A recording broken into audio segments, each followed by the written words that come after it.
கோளும் ஒன்றாய் காண அங்கு கற்பகம் என்னும் கடவுளின் மெய்யில்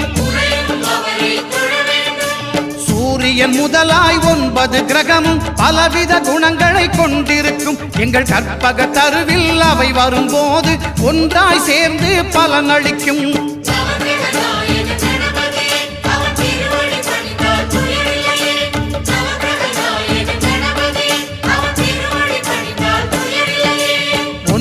கோளும் ஒன்றாய் காண